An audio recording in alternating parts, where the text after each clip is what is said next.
The Indian War of Independence from the British colonial powers lasted for numerous decades, and finally, after a long struggle, freedom was achieved. It was a war that abolished British supremacy in the world.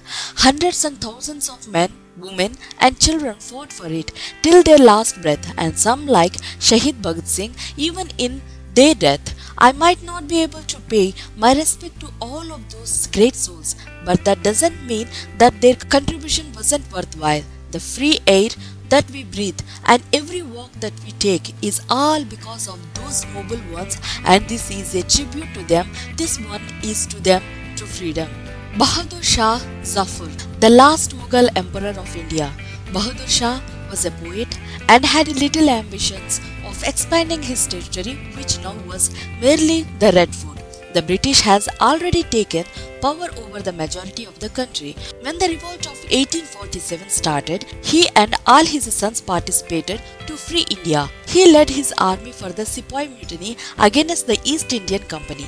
The revolt didn't succeed, and Shah, along with his sons, was tried in court for rebelling. He was exiled to Rangoon. Even after the defeat, he said, "As long as there remains the scent of faith in the hearts of our Ghazis, so long shall the word of Hindustan flash before the throne of London." It is believed that on the day of Persian New Year's, which is one of the biggest festivals, he was presented with chopped heads of his sons by a British officer. Even then, instead of showing remorse, of showing his weakness in front of the colonial powers, he said, "Praise to be Allah, that descendants of Timur always come in front of their fathers in this way." Annie Besant. Annie Besant was British activist who believed in Indian self-rule. During the First World War, she campaigned for the freedom of India and helped in the formation of Home Rule League. She was elected as the president of the Congress and got extremely involved in the Indian politics. She was also a women's rights activist. He kept campaigning and fighting against her own country for the establishment of democracy in India until her death in 1933. Sarojini Naidu, the Nightingale of India. Sarojini Naidu was a poet and social activist. She studied at the King's College, London and Girton College, Cambridge. She was the first woman to become the governor of an Indian state as well as the Indian National Congress. She was one of the members who formed the Constitution of India during the Partition of Bengal. She came in contact with prominent independent leaders like Annie Besant, Ali Jinnah, Mahatma Gandhi, Jawaharlal Nehru, Rabindranath Tagore, Gopal Krishna Gokhale and others. She started traveling from state to state and delivered speeches on social welfare and spread the message of independence through her poetry. An important woman leader, her birthday is now celebrated as Women's Day all over India. Subhash Chandra Bose, Netaji as he was called, was a very permanent figure in the Indian freedom struggle. His sole aim was the freedom of his country, and he termed it as a necessity and didn't agree with Gandhiji on the terms that it can be negotiated. He was well educated and believed that there should be complete intolerance for caste differentiation, racism or religious separation. He was so active in the Indian National Congress that he was arrested several times by the British government. Soon he realized that international backing was must for India's freedom, and hence started meeting leaders from Japan, Italy and Germany who were against the British forces in the World War II. He even met Mussolini and Hitler at different times. He was completely against the racism that the dictators propagated, but he appreciated the discipline and unity of their men.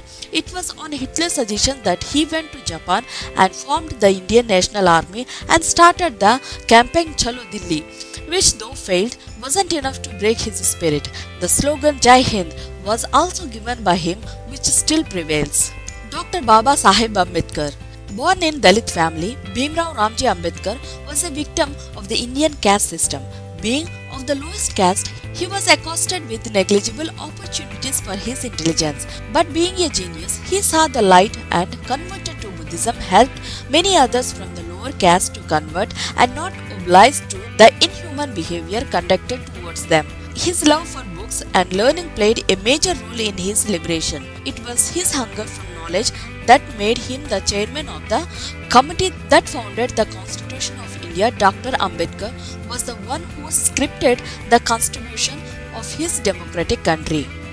Mangal Pandey, Mangal Pandey was a soldier in the British troops. In 1847, there was rumor spreading that the cartridges supplied by the East India Company had pork and beef in them, and this was against the religion of both Hindus and Muslims. At that time, Pandey convinced his colleagues that the company wouldn't do anything of his sort.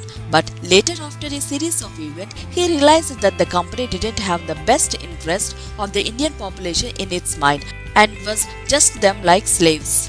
And Mangal Pandey, who was at the forefront of the struggle, became the first freedom fighter of the Indian struggle for independence.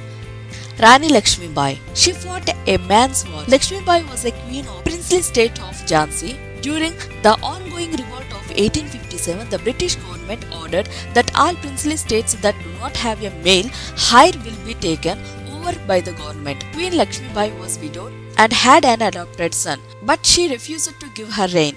When the troops of the colonial power arrived to the fort, they found it well defended by the army of Queen Jhansi. She led her troops and fought the battle. It has also been reported that she commanded the largest women's army till date. When finally she saw that they were losing the battle, she tied her son to her back and started riding away to save her son with colonial army chasing her. Unfortunately, her luck had passed and her horse fell and she with it fell over, breaking her head. Her words, "मैं अपनी झांसी नहीं दूंगी, I will not give my Jhansi," have gone down in history for the sheer bravery of this woman who fought a man's war. Bhagat Singh, a revolutionary who was brought up in the patriotic atmosphere. Shaheed Bhagat Singh was Shaheed from a very young age. All he ever dreamed was of seeing his country free. He met Rajguru and Sukhdev, who shared his thoughts, and together they fought several guerrilla wars, fighting and revolting every British law that was against the civilians and also against the right of humanity. He even blasted bombs inside the assembly hall, shouting slogans of Inqilab Jindabad, independence prevails, to revolt against 2 days trade union dispute bill and public safety bill. All three were arrested and hanged to death. Their death, instead of silence the people, actually acted as catalysts that ignited the fire within people, as even while leaving, all three kept uttering, "Sar kata sakte hain, magar sar jhuka sakte nahi. We can have our heads chopped but not bowed." Sardar Vallabhbhai Patel, a stoic lawyer from Gujarat, Patel was a prominent leader of the Indian National Congress. He had actively participated in the civil disobedience movement and quit Indian movement started by Mahatma Gandhi. But Patel's true rule came after the independence. At that time, India was separated into numerous princely states. He took the responsibility of making sure that all the monarchies were abolished, and for the benefits of the nation, the entire country should be under one government body. No one such much the Nizam of Hyderabad, a state that is situated in the center of present India, was held to Pakistan. He refused to cooperate with the Indian government even after numerous pleas, as geographically it was impossible for Hyderabad to become a part of different nation when it is right in center of India. Hence, Sardar Patel made sure that the Nizam was brought under control by hook or by crook and sent packing alone to Pakistan. Even the people of Hyderabad wanted to be a part of India.